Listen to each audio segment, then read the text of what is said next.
muito bom dia, boa tarde, boa noite para todos vocês que vão estar aí assistindo no canal da nossa igreja, o Fala Varão.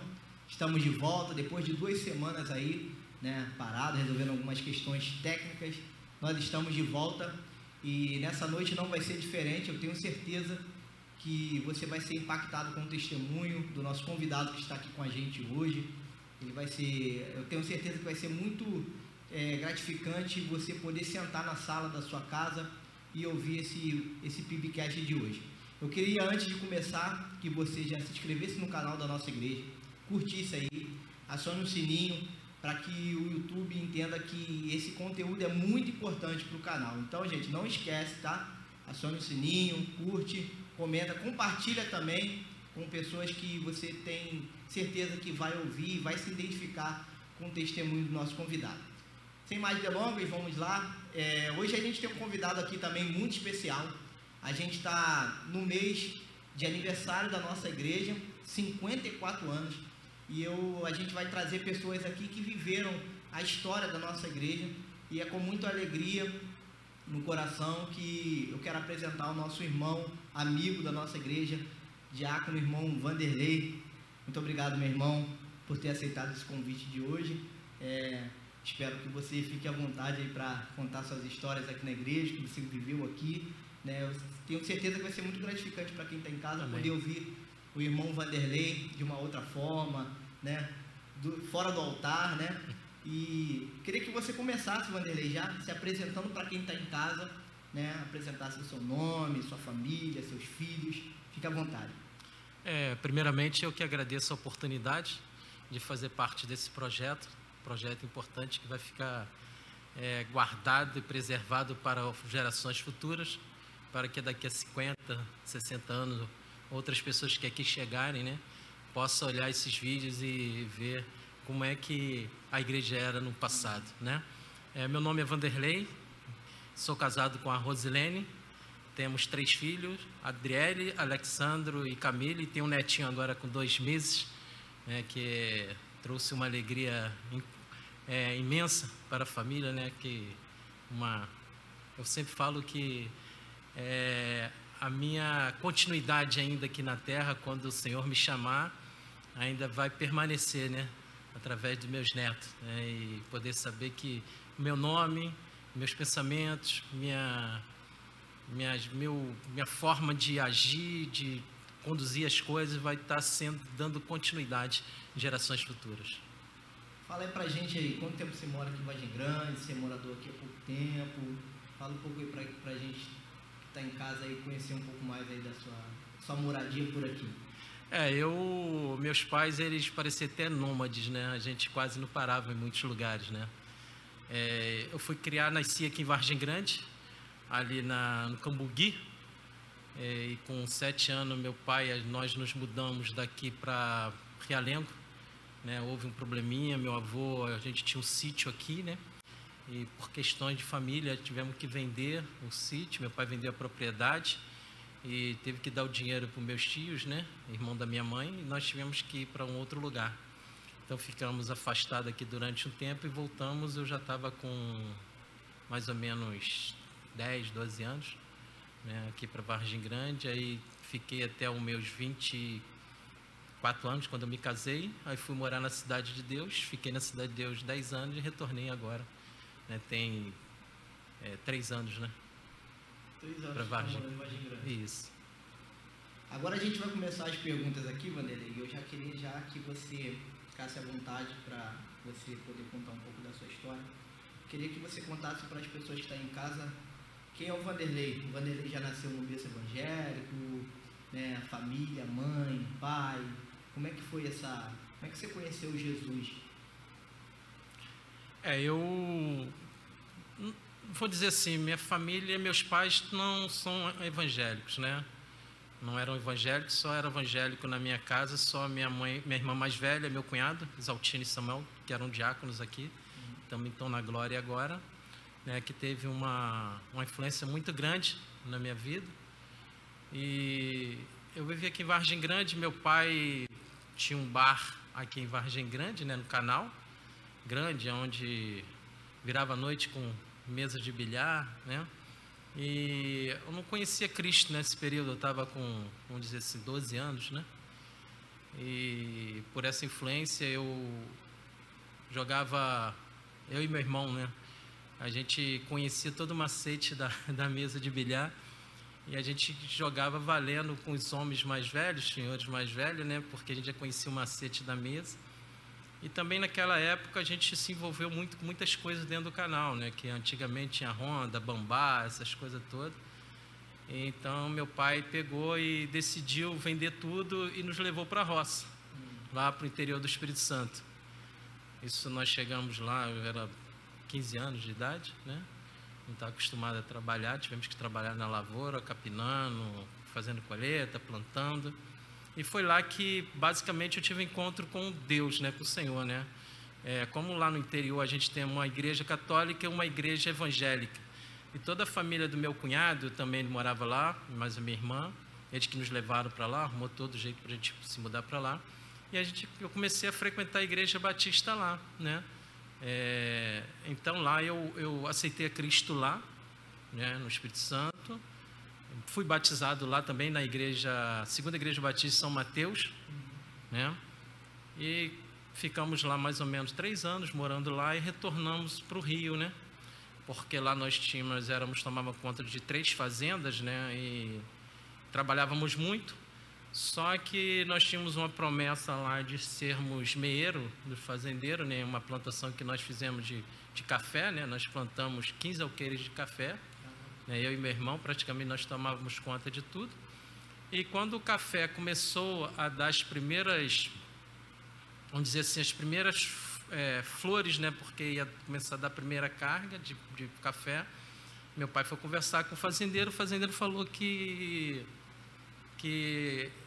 só aceitava que a gente continuasse trabalhando lá para ele como trabalhador normal, né? Aí meu pai se aborreceu, meu pai falou, não, se for para mim ficar assim, porque meu pai ficou doente e quem trabalhava só era eu e meu irmão. E eu e meu irmão que nós tomamos conta dessas 3 fazendas. Era uma fazenda de plantações de melancia, pimenta do reino, café, feijão, e tinha uma de gado de corte e uma de gado leiteiro, né? Mas a gente praticamente era aquele que gerenciava praticamente quase tudo. E eles até chamavam a gente de carioca, né? E quando tinha alguma tarefa a fazer, que chamava pessoas de fora para fazer colheita de feijão, café, nas outras áreas de cafezais que ele tinha, eles falavam que só pagava os valores que eles queriam se eles nos acompanhassem do jeito que a gente trabalhava, né? Então, aí meu pai se desgostou, né? E nós deixamos tudo para trás, os móveis, tudo para trás, e viemos embora para o Rio. E chegando aqui, como eu já tinha, lá trabalhava na igreja, estava bem entrosado na igreja, aí vim para cá. Chegando aqui, aí foi a primeira sessão que tive aqui, pedi carta, né? E fui aceito por aclamação na época, tinha aquela sessão, né, de aceitação, né? Aí vim, fiquei aqui, estou até hoje, eu tenho mais ou menos 35 anos que eu estou aqui na igreja, né? Mas eu conheço a igreja desde garotinho por causa, meu avô foi um dos fundadores aqui da igreja, né? Meu avô, ele saiu da igreja Batista de Vargem Pequena com um grupo pequeno, junto com minha irmã e meu cunhado, e aonde fundaram a igreja aqui, começaram o trabalho aqui na igreja Batista de Vargem Grande. No caso, o teu avô, então, foi um dos fundadores. Da igreja. Quando você veio de lá para cá, você já veio assim, você já sabia que você ia congregar aqui? Como é que foi essa decisão assim já? Lá você congregava, aí você veio para cá, para o Rio, né? Já veio com essa intenção de ficar aqui, ou você pensou em congregar em uma outra igreja? Ou você já tinha esse objetivo, não, vou voltar lá para Vargem Grande e tal, vou congregar na Batista? Eu quando nós viemos para cá, que a gente veio morar aqui no canal, né? Vargem Grande praticamente não tinha o que tem hoje, né? Não tinha nada. Então, como minha irmã e meu cunhado já era daqui, aí eu vim para cá, né? Mas chegando aqui, eu comecei também a me envolver e conhecer as pessoas. O pastor Joel era adolescente como eu, né? E o pastor Joel, alguns outros, né? E a gente começou a trabalhar e eu já comecei a gostar, né? Até porque a gente não tinha muito o que fazer aqui em Vargem Grande antigamente. Antigamente aqui em Vargem Grande o que nós tínhamos para fazer também era igreja e futebol, né? Que a gente ia para o Guanabara ou ia lá no Rio Bonito, né? Ver futebol. Era a única também aqui, antigamente na Rua Nova tinha um campo ali onde que era a escola, né? Eram os 3 lugares que nós frequentávamos, ou igreja ou campo de futebol. E eu vim para a igreja e me adaptei, gostei, entendeu? Aqui na época era o pastor Manso, né? Então, aí me adaptei bem.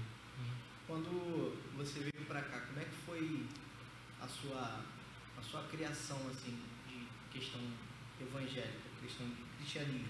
Como é que foi como é que eu posso dizer assim, como é que você foi criado nesse ambiente, né? Porque você falou que seu pai era evangélico, né? Sua mãe não era, né? Não, nenhum dos dois era evangélico. Nenhum dos dois.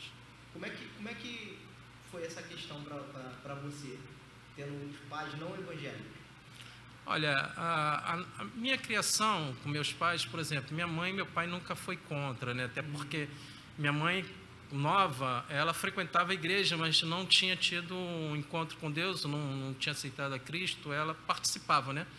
E ela sempre falava que, quando nós morávamos aqui no Camugui, a igreja fazia muito culto lá em casa, né? Culto no lar, né? Culto no lar. Então, meu avô ainda era vivo, antes dele ficar doente, né? Então, eu tive um aprendizado assim, mas eu nunca fui assim, meus pais nunca falaram de Cristo, nunca... você tem que ir para a igreja, né? Você tem que seguir o exemplo da sua irmã, do seu avô. Nós nunca tivemos isso. Meus pais sempre deixou a gente muito à vontade, né? Muita vontade. E até a questão de deixar muita vontade, a gente extrapolava em alguns momentos, né? Mas a gente nunca teve essa influência de que minha irmã também, a Isaltina, ela nunca foi aquela de falar assim, não, vocês têm que ir para a igreja, vocês têm que estar na igreja, vocês têm que conhecer a Cristo. Nunca tivemos essa obrigação. Mas quando eu tive realmente esse encontro com Cristo, que eu vi que era necessário, que eu gostei, né? Porque a gente, quando é adolescente, jovem, a gente passa a gostar do ambiente, né? E a gente começa a frequentar por causa do ambiente, das amizades, né? Depois que chega um momento que a gente começa a acordar para a realidade, que Cristo começa a fazer a diferença na nossa vida e que a gente chega ao ponto da gente ter que tomar uma decisão, porque o mundo também nos traz muitas ofertas, né? E a gente tem que começar a avaliar os pontos, os prós e contras, e ver aquilo que é bom, que é necessário, que a gente precisa, o que a gente realmente encontrou aqui, né? Porque a gente encontra pessoas maravilhosas, pessoas que sempre dão conselhos legais, pessoas que sempre se preocupam com a gente, né? Diferente lá do mundo externo, né? Então foi assim. E como é que despertou esse desejo assim? Eu vejo sempre você falando no altar que você ama ensinar, que você ama a palavra do Senhor, ama esse dom que Deus te deu, né? De estar ensinando as pessoas, né? Como é que despertou esse desejo pela palavra de Deus, sabe? Se aprofundar mais. E como é que surgiu isso na sua vida, né? Queria que você falasse pra gente. Assim, a questão do ensinar é algo que é latente no meu coração, sabe? Eu sempre fui, da minha família, todos falam que eu sou o mais centrado, né? Eu sou o cara que, não estou dizendo por mim, né? Mas pelo que eles falam, meus irmãos, que eu sou aquele apaziguador. A minha família, ela é muito complicada, né? Muito complicada. Eu tenho irmãos que não falam um com o outro, outros já tratam o outro com muita diferença, né? E eu sempre fui aquele que eu sempre busquei estar junto de todos eles, né? Eu sempre fui aquele que sempre quis socorrer eles nos momentos difíceis. E para fazer isso, a única forma que eu poderia encontrar um equilíbrio é dentro da palavra de Deus, né? Eu comecei a estudar a Bíblia, passei um período da minha vida meio conturbado também, porque, como eu lhe falei, no início, no canal, eu ainda com 12 anos, eu bebia muita vodka com Fanta laranja, né? Era a minha bebida, né? E eu, garoto novo, adolescente, eu ia para as festas naquela época, aquelas festas ou bares, no canal tinha muita festa em bar, e eu só tomava vodka com Fanta. E eu ficava me espelhando muito nos adultos, né? Nos procedimentos dos adultos. E depois que eu conheci a Cristo, eu comecei a entrar numa crise muito grande dentro de mim, com referência se realmente eu estava tomando a decisão correta, a decisão acertada. Mas como minha família era toda desestruturada em alguns pontos, eu falei, poxa, eu tenho que fazer alguma diferença, né, nessa situação toda, né? E eu comecei a estudar a palavra de Deus. Tinha uma época que eu lia muito e eu ficava muito fechado dentro do quarto, orando muito. Às vezes as pessoas iam lá em casa me chamar para ir orar nas casas dos outros, né? E eu vi que aquilo era uma responsabilidade muito grande. Naquela época eu me achava que eu não era preparado para aquilo. Mas eu comecei a estudar, me aprofundar bem, aí comecei aqui como professor de adolescente. De lá para cá, desde aquela época, eu sempre fui professor, até na classe de adulto, como estou hoje. Eu ainda jovem, ainda com 20 e poucos anos, eu era professor de classe de adultos, né? É algo que eu amo muito, ler, estudar, eu gosto muito de dar aula, entendeu? O meu sonho sempre foi ser professor de história ou geografia, né? Só que eu me formei na área de matemática e na área de TI, né? Mas é um sonho que eu tenho ainda de conseguir me formar nessa área, porque eu gosto de ser professor. Eu acho não é ser professor, eu acho que nós somos facilitadores, né? Porque o ser professor é uma carga muito pesada, porque a gente nunca sabe mais do que ninguém, né? E quando você diz professor, é porque você é o cara que domina aquele assunto, aquela área. Eu acho que eu ainda não tenho esse calibre de ser considerado um professor, mas eu me acho que eu sou um facilitador, porque nas minhas aulas eu sempre busco a opinião daquelas pessoas que estão ali, né, que fazem parte do grupo, para que eles possam tirar suas dúvidas, ou acrescentar, ou poder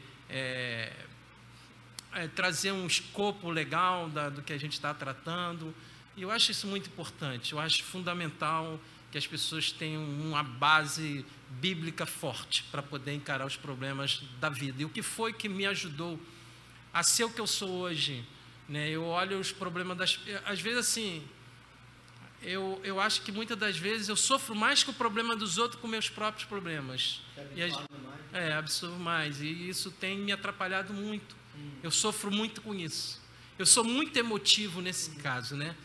Porque eu vejo as pessoas e muitas das vezes eu me sinto inútil por não poder ajudar.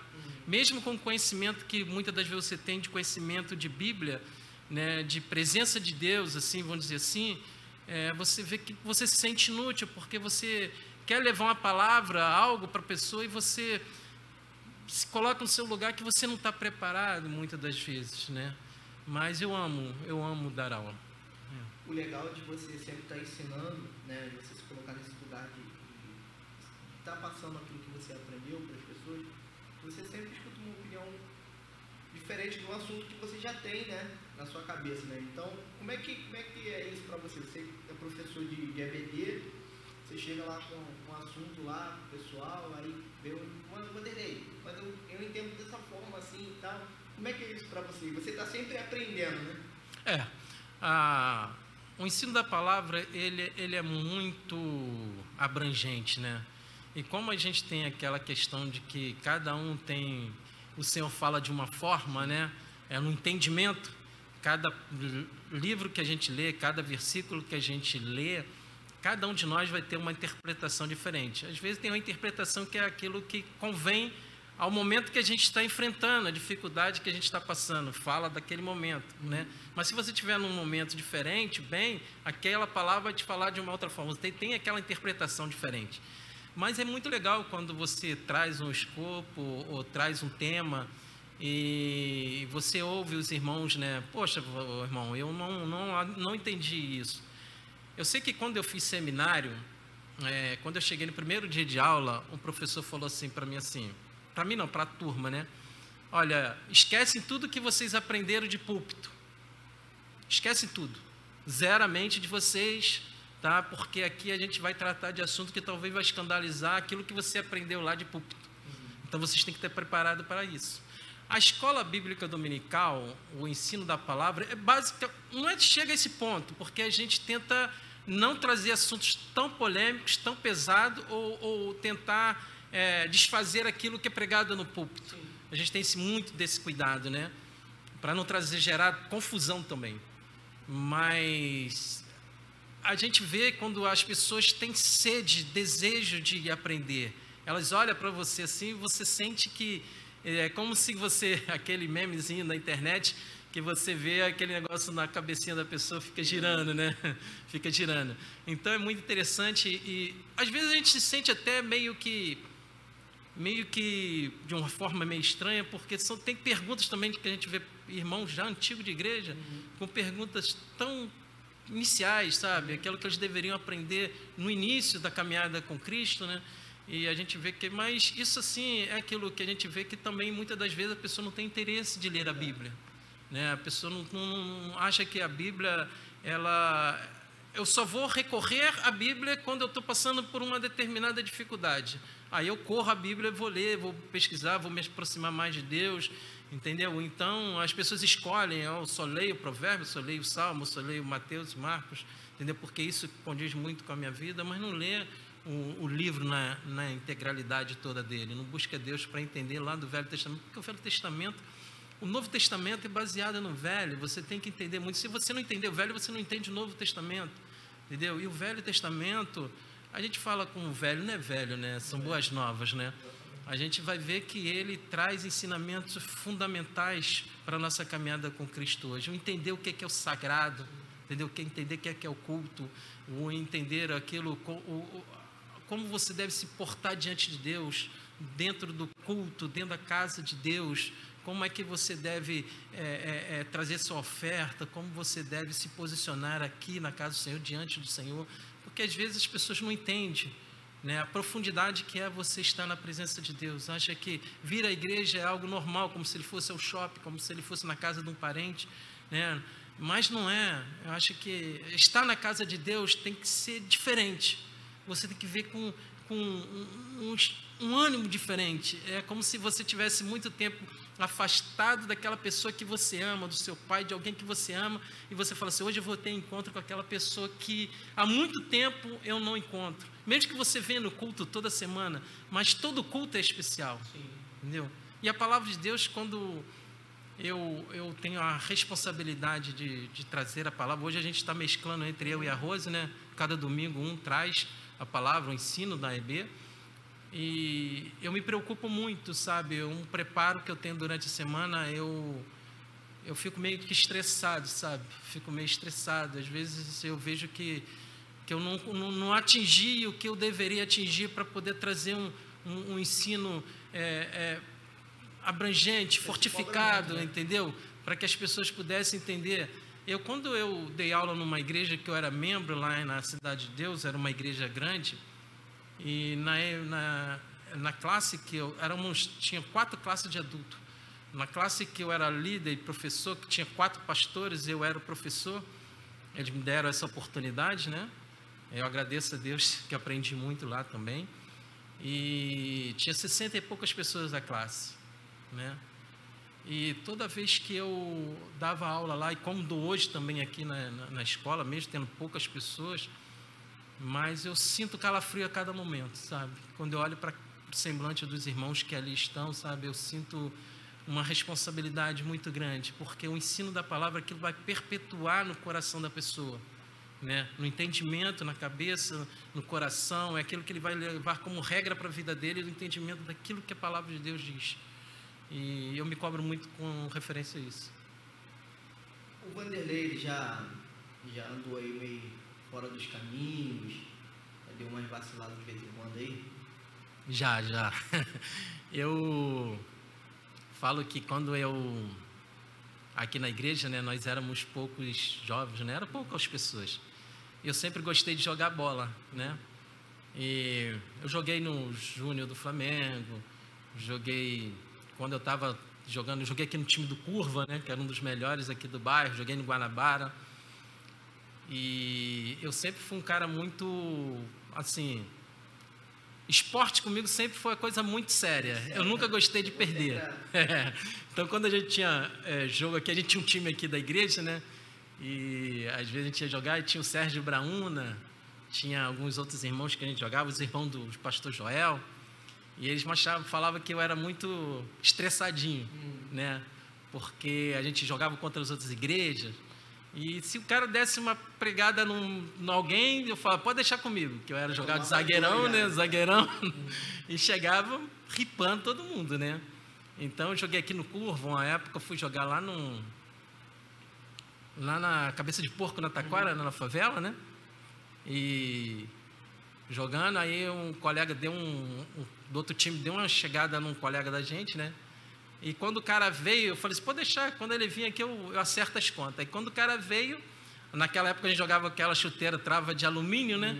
Topper, trava de alumínio. Então quando você jogava nesses campos de areia, ela comia borracha, só ficava o ferro, né? Aí quando a bola veio dividida, eu entrei e rasguei a canela do cara. Aí nisso houve todo mundo invadiu o campo, querendo brigar e tal. Aí o pessoal falou, não, tá tranquilo, tá, tal. Aí nós saímos por vestiário. Só que lá era assim, né? Era bandeirona do comando vermelho, tudo em volta, né? Os caras tudo... Aí meu colega falou assim, pô, Vanderlei, os caras estão querendo armar aí para te pegar, cara. Aí o que eu fiz? Eu pulei a janela, no intervalo do jogo, eu meti o pé e vim embora. Saiu fora, né? Saí fora. E tinha outras coisas, né? Por exemplo, quando eu tive mesmo eu sendo professor de escola bíblica dominical, nessas vaciladas, né? Eu jogava bola, gostava muito de jogar bola, eu saía daqui da escola bíblica dominical e ia direto para o campo para jogar bola. Aí, quando eu estava treinando no Flamengo, um dia num jogo lá, o Jairzinho da Furacão, Jair Furacão, né, que era o jogador da seleção, ele pegou, me chamou para poder... o Madureira estava subindo para a primeira divisão do Carioca, ele estava montando o plantel, aí ele me chamou para poder ir fazer um pré-contrato com o Madureira, porque como jogava só 6 meses de campeonato, né, então era um pré-contrato, ia ficar 3 meses, depois assinariam um tempo mais prolongado. Aí ele marcou comigo no domingo, no dia do baile da Furacão 2000, que era o matinê em Madureira, né? A entrada por trás lá, né? Perto da Carmela Dutra, tinha uma entrada assim, onde o pessoal entrava ali das comunidades, todos os jovens, ia para lá. Aí eu fui. Cheguei lá, o segurança já estava aguardando, aí quando eu cheguei lá, não, eu vim aqui que eu sou russo, que o Jair está me esperando e tal. Ele falou, não, tá tranquilo, pode entrar, já deixaram aqui o recado para a gente. Aí eu entrei. Aí quando eu entrei assim, aí tinha um campo, um alambrado todo, e nisso veio um cara com 2 tulipas de cerveja para mim e falou, pô, toma aí, ó. Isso eu estava com 17 para 18 anos. Ah, toma isso aí para você já ir ficando legal aí, que ele já está chegando aí, e também o presidente está chegando para vocês conversarem. Aí nessa hora eu me senti mal, entendeu? Me senti mal, eu falei, caramba, isso aqui não é meu lugar, entendeu? Eu não estou certo, não estou agindo certo com Deus e eu acho que isso não é bom para mim, isso aqui. Aí comecei a entrar naquela crise, e tinha hora que eu queria chorar, tinha hora que eu queria correr, entendeu? E eu falei, o que eu estou fazendo aqui? Aí tinha umas meninas e uns rapazes sentados assim, numa base de concreto, né? Aí eu cheguei assim e falei, pô, vocês querem isso aqui? Aí ela falou assim, poxa, você caiu do céu. Quando ela falou caiu do céu, eu falei, pô, isso aqui, confirmando que isso aqui não é lugar para mim. Aí eu saí e fui embora. Ele ficou 2 semanas ligando para mim, para que eu voltasse, né? Mas eu falei, não, isso aí não é o que Deus tem para mim, né? E aí eu falei, poxa, não dá para mim, entendeu?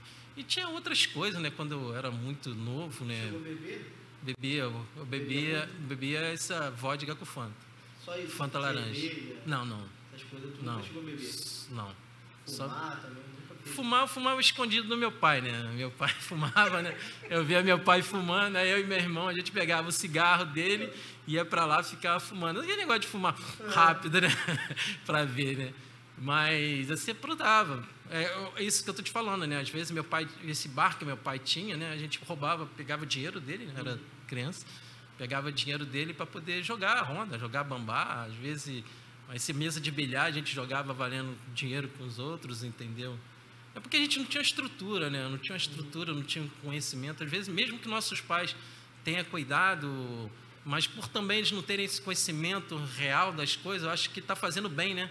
Deixa aí à vontade, deixa né? Eles, porque daqui a pouco eles vão aprender o que é certo, o que é errado. Às vezes também vai muito da curiosidade também da pessoa. Vou fazer porque para ver como é que é, todo Sim, mundo faz, sim, né? sim. Não sei se rolava essa parada. Não, sim, a curiosidade era muito grande. A gente viu os adultos fazendo determinadas coisas, né? E a gente queria sentir aquilo que eles estavam sentindo, né?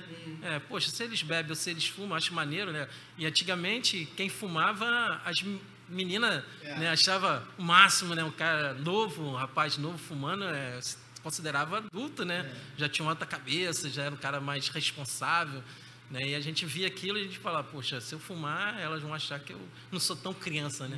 Tão adolescente, tão jovem. E a questão de ser mulherengo, tu tinha essa parada? Porque os caras que sentou aí, os dois últimos caras, né?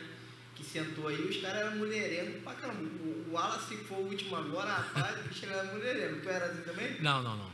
Eu sempre fui o tipo da pessoa que eu... Vou ser sincero com você, eu sempre não me achei o biotipo legal para uma mulher. Eu sempre me achei meio estranho, né? E eu nunca fui de dar em cima de mulher nenhuma, assim, de chegar em cima. Eu tinha muito medo, muita vergonha, entendeu? Eu sempre fui muito caseiro, né? E muito responsável, porque como meu pai, ele ficou doente muito cedo, não podia trabalhar, então quem trabalhava para sustentar a casa era eu e meu irmão.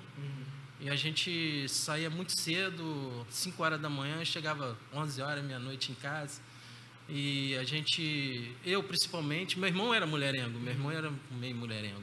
Eu não, eu nunca fui muito atrevido, né, de chegar em cima. Eu acho que eu só chegava em cima de alguém se ela desse muita bandeira ou se alguém chegasse, pô, Vanderlei, fulano está querendo ficar com você. E então eu sempre me achei não muito bonito ou muito atraente, né, para chegar em cima das meninas. Eu sempre fui uma pessoa muito extrovertido, né, eu ficava muito quieto, né, muito observador. Minha esposa hoje, né, a gente vai fazer 30 anos de casado agora. Eu comecei a namorar ela, para me falar com ela que eu queria namorar ela, levou 7 anos. Entendeu? Levou 7 anos, né? Então, eu saía daqui, ia lá para a Cidade de Deus, ficava lá até meia-noite, 1 hora da manhã, pegava o Bacurau, antigamente, 749, para vir embora e vinha anotado. Mas eu ia para lá, mas não tinha coragem de dizer para ela que eu estava afim dela, né? Então a gente se dava como amigo. Às vezes eu não percebia que ela estava afim de mim, mas eu falei, pô, vou falar com ela, vou tomar um toco, aí vai ficar vergonhoso. Tomar um fora, né? Entendeu? Mas eu nunca fui mulherengo, nunca tive muitas namoradas, entendeu? Nunca tive. Eu acho que eu sempre pensei muito no respeito, né? É o que eu falo com meu filho. Eu acho que a gente tem que pensar no que o que eu não quero de mal para mim, eu não quero de mal para os outros. Eu não quero brincar com o sentimento de ninguém. Eu nunca gostei de que brincasse, porque eu sabia que alguém poderia brincar comigo e eu não ia gostar. Então, eu sempre fui muito honesto quanto a isso. Se eu gosto, eu gosto. Se eu não gosto, aí eu já não tenho uma distância, entendeu? E tu era muito viciado em jogo? Jogo... Esse jogo que você falou aí, que tu ficava lá no bala do teu pai lá. Era bem viciado. Gostava muito? Eu gostava, jogava. E era postado mesmo? Gostava. Dinheiro? Valendo dinheiro. Bilhar, sinuca, né, que tem uma diferença entre bilhar e sinuca, né? Os dois eu gostava muito. Eu era bambá também, né, que é dadinho, né? Nem sei dadinho. Eu botar 2 dadinhos assim. Aqui no canal tinha muita, hoje não tem mais, né? Jogava os jovens e adolescentes. Tu pegava 2 dados, né? 2 dados, aí tu botava no dedo e aquele número que saísse maior ali, você ganhava dinheiro. Então era 3, 4 pessoas, cada um pegava 2 dados, botava assim entre os dedos e rodava. Aí caía, se caísse, vamos supor, 12, ou um número maior, quem fizesse, ganhava a banca, né? Então, foi um dos motivos que meu pai fez de vender tudo e levar a gente para a roça, porque a gente chegou a um ponto que ele viu que não ia ter mais volta, né? Caraca, se continuasse já estava muito envolvido nessas questões, entendeu? De jogos, né? E era assim, era normal ali no canal ter isso, né?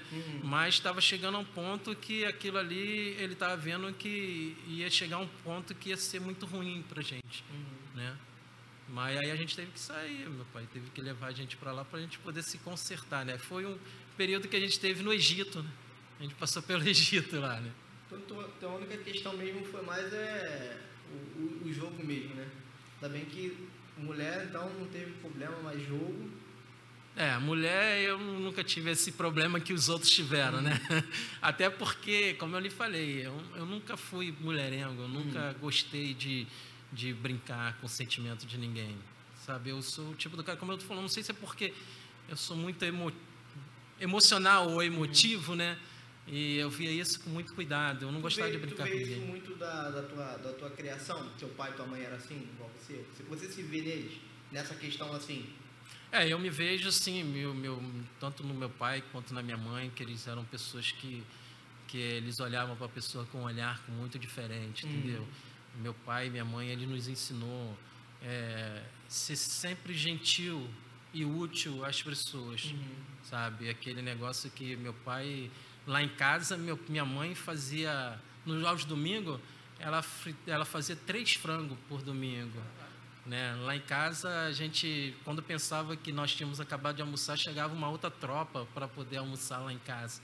Meu pai, na época, ele comprava, a gente fala aqui, uma banda de porco, né? Meu pai comprava uma banda de porco e fazia, às vezes, assim, no sábado e no domingo, de tantas pessoas que iam lá para casa para comer. E meu pai nunca teve, assim, não vão fazer. Às vezes, as pessoas chegavam lá 4 horas da tarde, minha mãe ia para o fogão para fazer comida para as pessoas. E todo mundo, por exemplo, todos os parentes dos meus pais que vieram de Minas, meu pai deu casa, arrumou emprego, entendeu? E meu pai sempre nos cobrou muita questão de responsabilidade. Eu comecei a trabalhar com 12 anos de idade, entendeu? Com 12 anos de idade. Eu catava ferro velho para poder comprar as coisas para me comer e às vezes ajudar em casa. Chegou um ponto lá em casa que a gente já não morava aqui, morava em São João, né? Que a gente não tinha o que comer, sabe? Minha mãe catava caruru na rua e fazia com angu. O que é caruru? Caruru é um mato, né? Um mato que dá muitas vezes na beira de vala, na beira do mato, assim, de calçadas. Minha mãe catava aquilo ali e fazia um fogão de lenha no fundo da casa para os vizinhos não ver, né? E fazia aquilo para a gente comer. Aí às vezes saía eu e meu irmão, a gente catava ferro velho, né? A gente catava ferro velho, às vezes a gente estava no horário de escola, né? A gente catando ferro velho, aí vinha as garotas da escola, eu me escondia e falava pro meu irmão, agora é a tua vez de carregar o carrinho, né? Aí a gente ia lá, vendia o ferro velho, aí a gente comprava pó de café, comprava pão, comprava, às vezes a gente gostava de comer pudim, né? Comprava pudim. Então a gente teve uma responsabilidade muito grande desde pequeno, né? Meu pai não sabia ler, às vezes meu pai ia procurar emprego, aí quem ia com meu pai procurar emprego era eu, porque eu sabia ler. Aí eu tinha que ver o anúncio de emprego, ia com meu pai até onde que ele ia para ver o emprego, para poder ver, entendeu? Então a gente passou muita dificuldade. E quando eu conheci a Cristo, foi aquilo que modificou o meu pensamento sobre a questão das dificuldades da vida, sobre o processo que a gente tem que passar por esse caminho, dessa caminhada nossa aqui, né? Cada um tem um processo de caminhada, né? E eu vi que tudo aquilo que eu passei valeu a pena pelo que eu sou hoje, entendeu? Todo o sofrimento, eu não tenho nada contra meus pais, sabe? Assim, tudo que ele deixou, mesmo as lutas, tudo foi um aprendizado, muita responsabilidade que eu tenho hoje como pai. Sim. Né? Por quê? Porque eu hoje, por exemplo, eu faço qualquer coisa para manter meus filhos, para manter minha casa. Se eu sair do meu emprego hoje, se tiver de varrer uma rua, eu vou varrer uma rua. Se tiver de catar lixo, eu vou catar lixo, entendeu? Então foi algo que eu aprendi desde novo. Eu nunca tive, por exemplo, lá em casa, os nossos brinquedos lá, todos os vizinhos, no final de ano, ganhavam presente e não ganhava presente. Os nossos carrinhos eram de latinha, a gente botava, enchia de areia, pegava aquela latinha, botava um ferro e saía correndo. Às vezes a gente ganhava uma muda de roupa, que meu tio dava a gente, né? Então, a nossa vida foi muito difícil, A gente sofreu muito, mas eu hoje eu dou muito valor a isso. Sim. Muito valor, porque qualquer conquista que eu tenho, eu vejo que a conquista que eu tenho é algo que eu valorizo muito. Não é questão de bens materiais, não é porque é bem material, mas eu vejo que aquilo ali eu conquistei porque eu tive um início, né, um passado. Isso que você falou é muito legal, porque a gente vive numa geração hoje que hoje é muita facilidade, né? Você vê que hoje uma criança, às vezes não é né? Nem dia das crianças, nem aniversário, nem nada. O pai já está enchendo a criança de brinquedo, hoje é telefone também. A criança hoje, meio pequenininha, antigamente na época de vocês aí, meu pai fala muito, na sua época, meu filho, nem telefone eu tinha.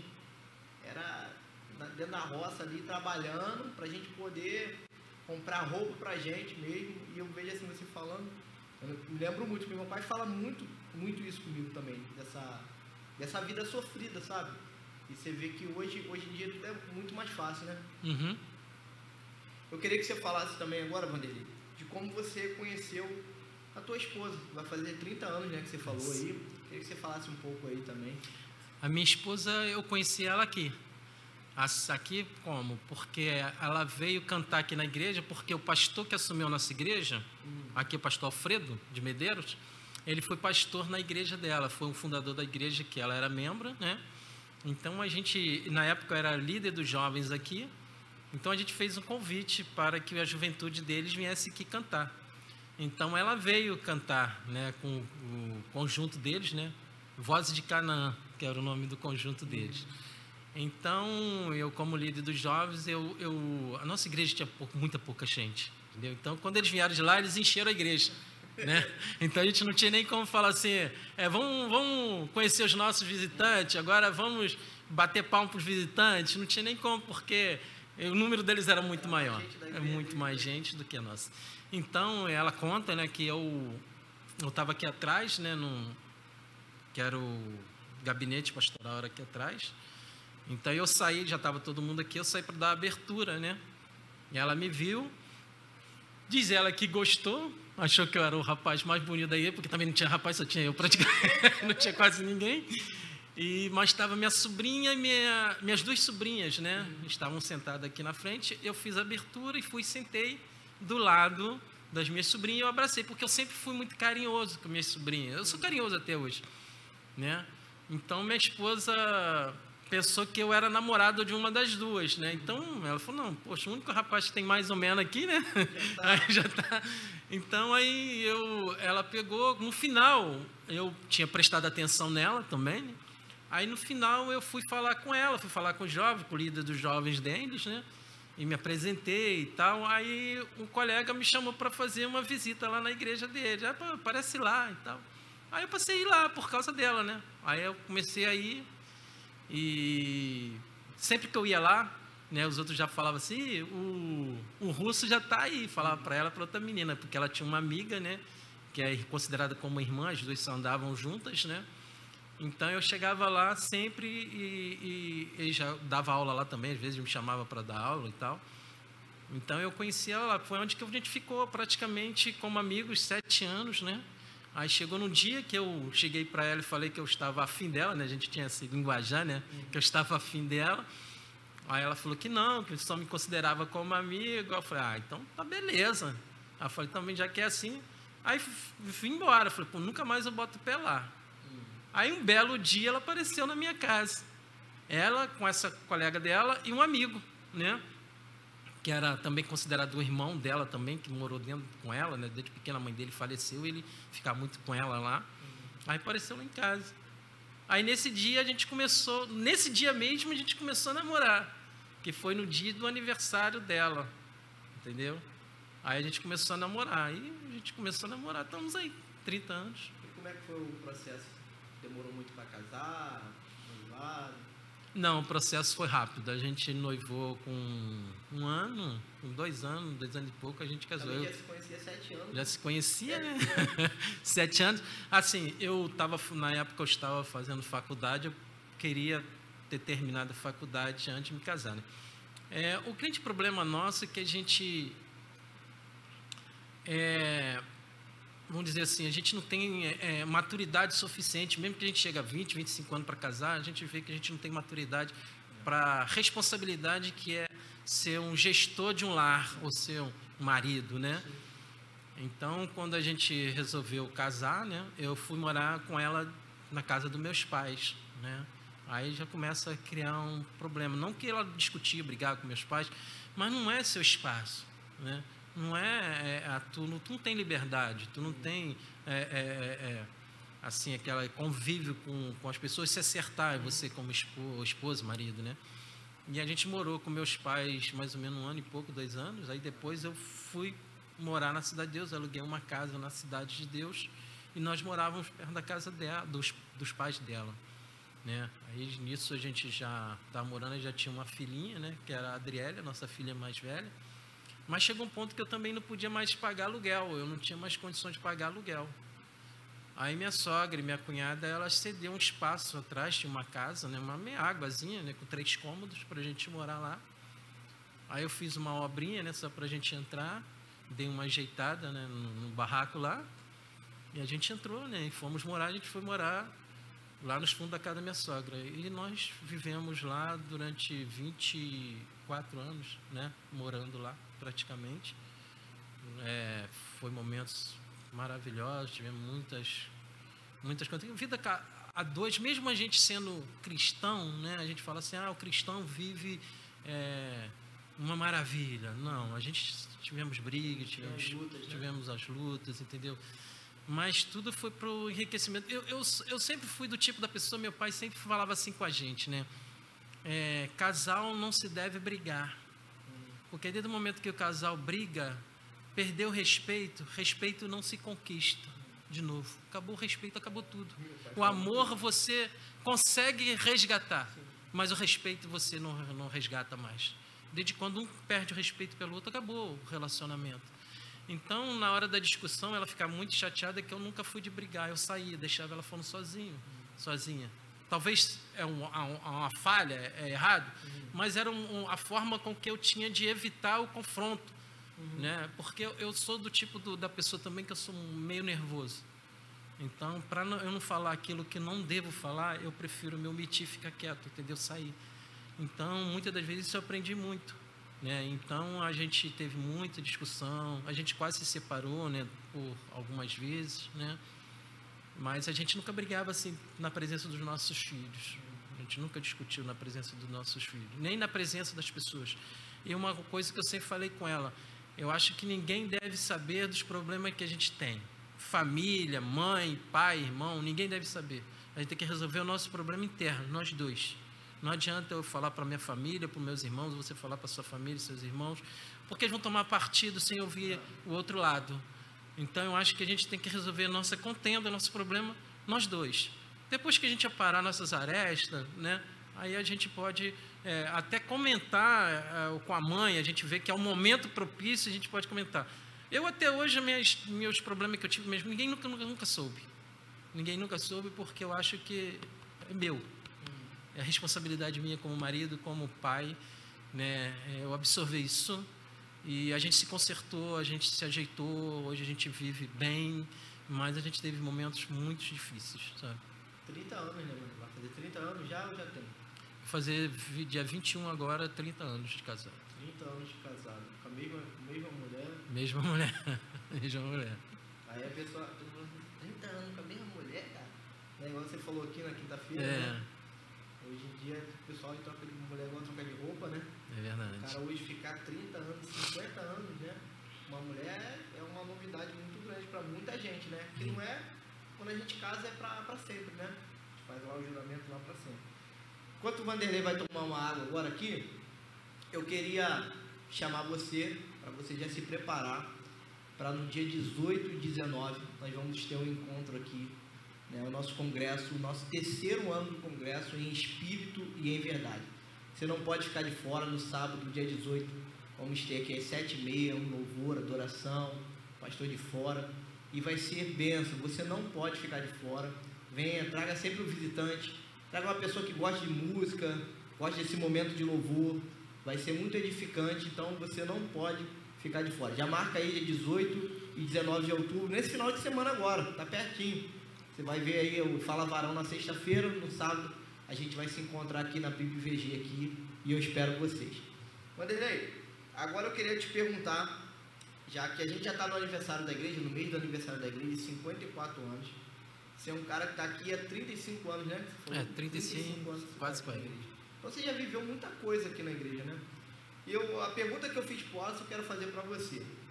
Qual foi o pastor aqui que foi mais linha dura aqui que você achou um cara assim que, meu irmão, esse cara aí pra dobrar ele é meio difícil. Teve esse cara aí? Teve. É o mesmo que o Wallace falou, pastor Elias Corrêa Camargo. Ele era aquele que realmente, ou você fica ou você sai. É mesmo? É, aquele sargentão. Ele tinha de falar, ele falava no púlpito, independente de quem estivesse na igreja. Tem uma situação que ocorreu comigo aqui, que eu queria ir para o seminário, né? Fazer seminário. Então, ele foi comigo no Betel, foi comigo no Seminário do Sul, para conhecer, né? E depois decidir qual dos dois que eu queria ir. Então, nessa época, logo depois, eu era líder dos jovens, né? Professor, aqui tinha a união de treinamento à tarde e noite, né? Que era dos jovens, né? Então, eu vim para um culto aqui. Então, eu peguei, estava começando, não namorava minha esposa, mas estava querendo namorar, então eu fugia para ir para lá, né? Para poder encontrá-la. Eu saí, né? Aí eu saí no domingo seguinte, quando eu cheguei, aí ele de púlpito, ele falou assim, esses irmãos que diz ser chamados, mas chamado de quê? E começou a falar de mim no púlpito. Aí os jovens, né? Aí estava Ivana, Luciene, Nemias, a galera toda, né? Aí só ouviu e falou assim, toma, cheiroso, toma. Mas ele não falou teu nome, não. Não, mas a gente já sabia, né? Então, ele não tinha esse negócio, Mas aqui na igreja era muito interessante, cara. A gente teve bons pastores, todos eles foram bons, entendeu? Acho que se eu estou hoje na igreja e passo por esse processo todo, também por causa do pastor, né, Elias, porque ele nos ensinou realmente o que é levar o evangelho a sério, né? Hoje a gente vê que pessoas saem da igreja por qualquer motivo, né? Tem uma contenda com o irmão deixou de falar com ele se sente magoado e sai. Naquela época, não. Naquela época, você ouvia as coisas e você sabia que você tinha uma responsabilidade. A gente não está na igreja por causa de fulano A, B, ou por causa do pastor tal, ou Y, né? Você está na igreja porque você tem um compromisso com Deus. Deus te colocou ali, eu sempre falo, Deus quando nos coloca numa igreja, num local, é para que nós possamos fazer a diferença. Nós estamos aqui para ser referência na vida de alguém, mudar a vida de alguém e ser transformado também, né, dentro da igreja. E com ele eu aprendi muito. Eu aprendi que o que é levar a Deus com sinceridade, com honestidade, com compromisso, com responsabilidade, a responsabilidade que você tem com o ministério, a responsabilidade que você tem com a igreja, qual é o seu procedimento lá fora, o que as pessoas vão dizer da igreja, sua igreja lá fora, porque o mau testemunho que você dá reflete aqui, né? Reflete na igreja. Então, você tem que dar testemunho bom lá fora, porque ainda mais hoje, na era da tecnologia, a gente está nos vendo agora, né? Talvez possa vir um amigo nosso que nos esteja vendo, ou vai nos ver, e vai falar, caramba, Vanderlei falando aquilo, Vanderlei que eu conheço não é esse Vanderlei que está lá falando lá, entendeu? Então, eu aprendi muito com isso, nesses períodos, né? Com vários pastores, pastor Manso, pastor Pacheco, pastor Alfredo, pastor Gilberto, né? O Joel agora, né? O Joel, a gente foi sempre adolescente aqui, a gente já foi uma vez, a gente arrancamos aqui, tinha uma goiabeira aqui da frente, né? E a gente jovem, vamos fazer uma limpeza no quintal. A gente cortou a goiabeira, deu um problema, porque tinha sessão, e aquela época de sessão, né? Tudo tinha que ser decidido em sessão. Se fosse cortar uma árvore, um galho, tinha que passar pela sessão primeiro, né? Se fizesse qualquer coisa, é igual condomínio, né? Tudo tem que passar numa regra, né? Então, não passasse, a gente fez, poxa, foi um problema sério. Mas o pastor Elias, ele marcou muito. A sua rigidez com a palavra de Deus, com a responsabilidade à frente de uma igreja. E o pastor, assim, que tu vê que tu foi o mais tranquilo, assim, deles, o mais, cara, gente boa, um cara que subia no altar, tu falava, esse cara aqui é diferente mesmo, pelo ensinamento, pela postura. Olha, pelo pouco que eu tive, assim, eu tenho como referência o pastor Manso, a forma com que ele conduzia a igreja, na época que a gente tinha muita gente na igreja, muita gente, e a forma com que ele nos visitava, ele estava sempre visitando a gente, sabe? Hoje a gente tem à frente o Joel, porque é meu amigo, né? Amigo pessoal, meu pastor. Eu vejo que o Joel hoje, ele mudou muito, né? O Joel hoje, ele tem uma cabeça completamente diferente. Eu acho que eu acho não, tenho certeza que Deus tem mudado ele a cada momento. A gente vê uma mudança no Joel, na liderança, da forma de agir, na forma de estar conduzindo. Cada líder tem um jeito, né? Cada pastor tem um jeito, né? Deus dá um jeito diferente a cada um. A gente vê hoje também o pastor Diego. Eu acho que são dois polos diferentes, né? O Joel de um lado, o pastor Diego do outro, mas se complementam, né? Assim, trazendo aquele equilíbrio nosso. Mas eu vejo o pastor Joel, o pastor Manso como uma referência assim na condução e na minha visão de uma igreja que pode alcançar os objetivos, né? Que pode alcançar o objetivo que a igreja tem traçado aqui para o bairro. Você viveu muitos aniversários aqui da igreja, né? Qual foi assim um que te marcou assim? Olha, o que me marcou assim, assim, eu teve um que nós trouxemos todos os ex-membros, né? Da igreja. Então a gente fez um culto de ex-membros, então veio muita gente de fora, né? Aí a gente fez o coral dos ex-membros, aí teve o quarteto, que aqui a igreja tinha um quarteto muito bom, a gente tinha um coral aqui na igreja que ele era muito bom mesmo. Esse grupo dos irmãos aí que o Wallace falou aí, que vocês não, isso era derrota pura. A gente cantava aqui, era muito engraçado. A gente não, como que ele falou? Que vocês cantavam? Da Maravilha. Até hoje eu brinco com o Joel, né? O Joel, naquela época, tinha um bigodão, ele tinha um bigodão muito grande e ele não cortava o bigode de jeito nenhum, né? Então, aqui na frente cantava, a gente botava um playback ali, né? Um radinho com uma fitazinha. Então, era eu, Wallace, Joel, Ramone, João, Sérgio Brauna, Silvio Brauna, né? Então, a gente cantava, né? Porque tinha que ter alguma coisa. Aí eu acho que por isso que a igreja, como ele falou, a igreja ficava tão vazia, porque quando a gente cantava aqui, eu ficava entre o Joel e o Brauna, porque eles eram tenor e baixo, alguma coisa assim, né? Eu também não conheço muito bem disso. Aí eu ficava no meio porque minha voz também não sobressaía, porque, poxa, eu vou ficar aqui, porque eu tinha muito disso, né? Eu entendi assim, uma vez eu fui fazer parte de um coral na igreja, e a irmã do coral falou, pô, Vanderlei, você não tem voz nenhuma para cantar, cara, desiste, falou assim mesmo para mim, eu era criança, então peguei aquele trauma, né, eu falei, poxa, então vou ficar perto de alguém que minha voz não vai sair, então o Joel e o Brauna, eles tinham uma voz mais, sobressaía bastante, né, então eu falei, vou ficar aqui, que aqui ninguém vai ouvir minha voz, mas era terrível. E os momentos aqui na igreja aqui, de adolescente, você viveu muita coisa aqui engraçada aqui, com o Wallace, imagina deve ter vivido muita coisa aqui engraçada aqui na igreja. A gente viveu muita coisa engraçada.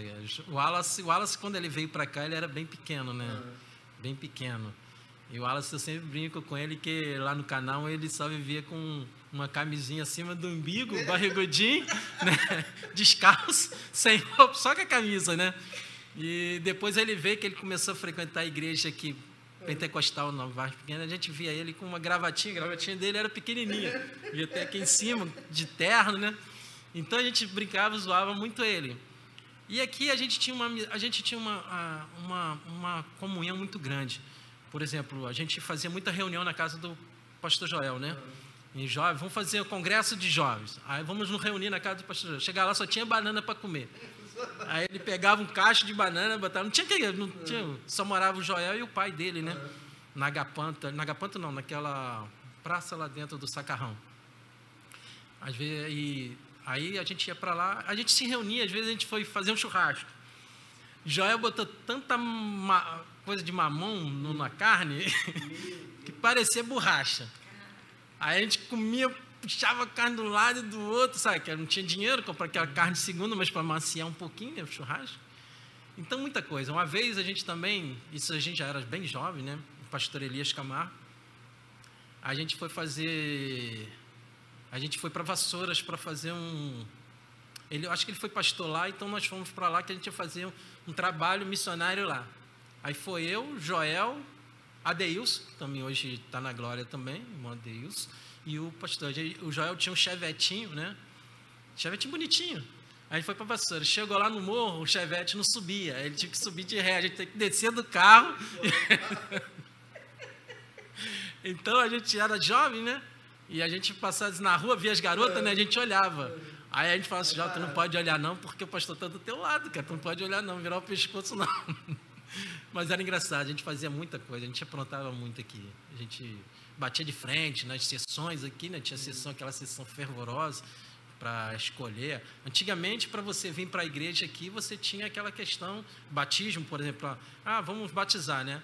Então, tinha classe de catecúmenos e depois tinha a sessão. Então, naquela sessão, todo mundo ia aprovar ou não. Aí tinha pessoas que levantavam, o que você tem a dizer do irmão que está querendo se batizar?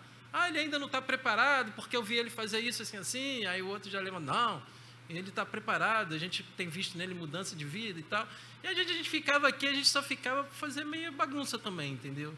Que Mas tinha essa aprovação aí para poder se batizar? Tinha aprovação. No caso, um montão de gente fala assim, não, Ramon não vai se batizar. Não batizava. Se chegasse alguém e falasse assim, alguém tem alguma coisa a dizer sobre o Ramone, se ele está preparado para o batismo, aí o irmão levantava, olha, eu vi o Ramone semana passada vindo da escola fazendo isso. Eu acho que ele ainda não está preparado. Porque tinha uma preparação, né? Era 3 meses em escola, estudando, entendeu? Classe de catecúmenos, para depois chegar a esse ponto. Por isso que levei muito tempo para me batizar, porque toda vez que eu ia me batizar, eu inventava uma desculpa. Eu falava que não estava preparado. Uma vez eu falei que eu tinha sonhado com um anjo, o anjo tinha dito para mim que eu não estava para me batizar. Tinha sonhado nada? Não tinha sonhado nada. Eu falei, pô, isso é muito compromisso, muita responsabilidade. Levou quanto tempo, mais ou menos, para se batizar? Levei bastante tempo. Toda vez que tinha aquela sessão para poder batizar, eu falava, não. Eu inventava uma desculpa. Eu falava, não dá não, estou fora. Tu tem quanto tempo de batizado? 38 anos. 38 anos. Tu se batizou aqui na igreja, né? Não, eu me batizei no Espírito Santo. No Espírito Santo? Eu batizei lá na Segunda Igreja Batista de São Mateus. Então você viveu muita coisa assim, de 35 anos pra cá, muita coisa mudou, né? O que você acha hoje, o que a gente tem, como a gente está falando do aniversário da igreja, pra galera também que está em casa entender, né? O que você acha assim que mudou e o que você vê que, pô, isso aqui foi legal ter mudado realmente, que era muito, essa questão mesmo do batismo mesmo. Você acha que isso aí hoje, da forma que está sendo feito, você acha que tem ajudado melhor as pessoas, até para receber as pessoas? Eu vejo que o mundo ele está mudando constantemente. A nossa vida muda constantemente. O que a gente pensava que era errado no passado, hoje não é tão errado. Hoje a gente vê que a gente não tem que usar tão mão de ferro em determinadas situações. Eu vejo na igreja hoje, por exemplo, essa transformação, a gente tem que ter muito cuidado em alguns aspectos, né? Alguns aspectos. Eu acho, por exemplo, a questão do... A Bíblia, ela nos ensina alguns posicionamentos, né? Quando a gente fala assim, não, mas as pessoas não podem se batizar assim, sem ter um ensino da palavra contundente, passar por um processo.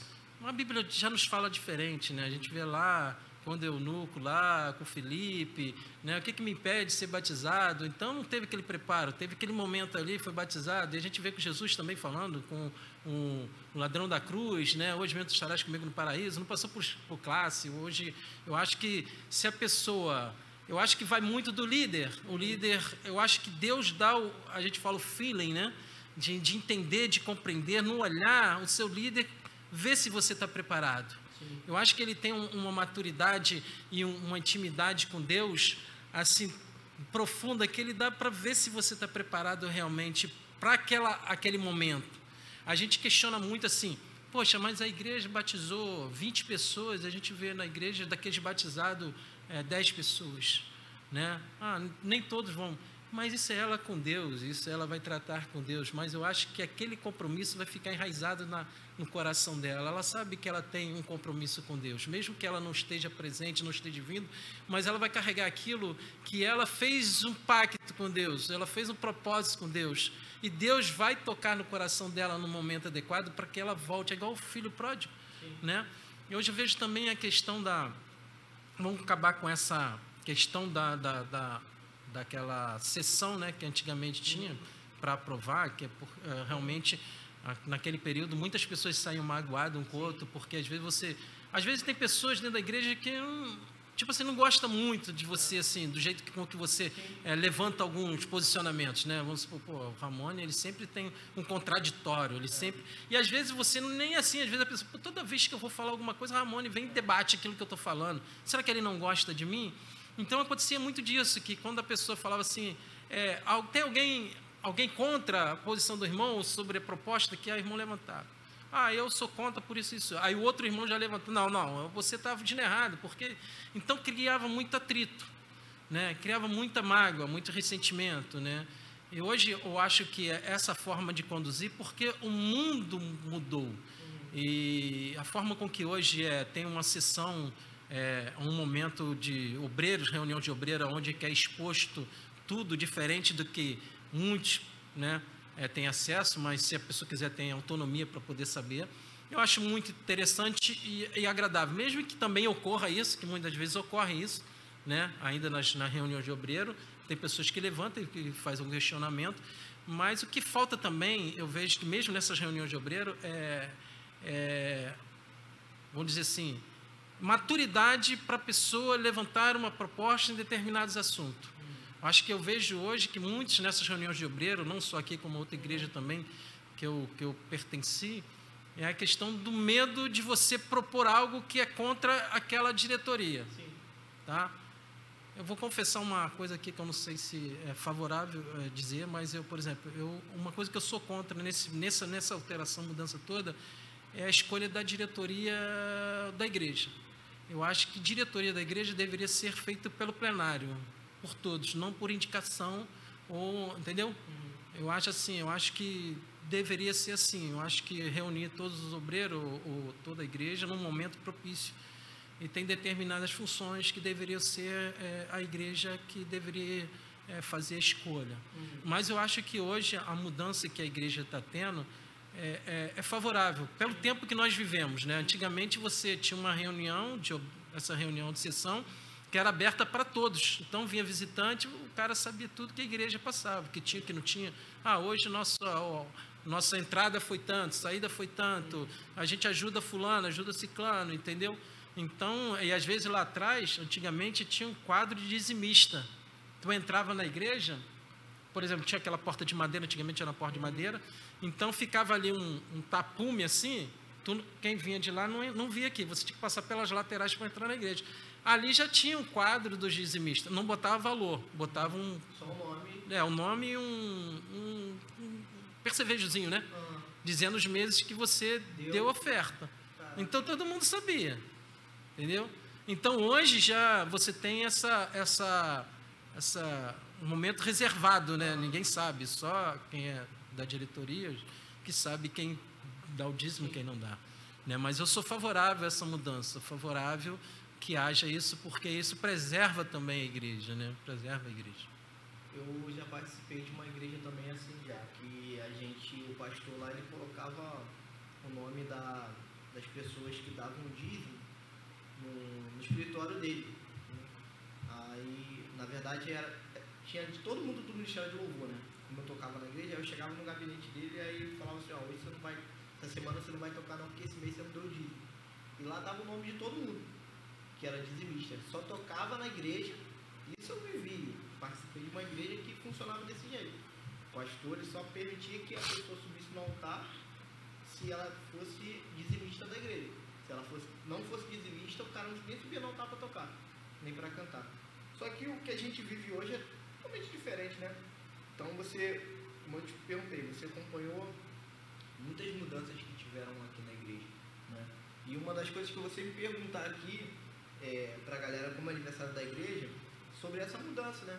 Ainda mais que vocês são antigos, vocês, né, viveram muitas coisas, viveram com pastores que tinham uma mentalidade totalmente diferente, uma forma de conduzir, né? E a gente, como igreja, a gente precisa saber, né?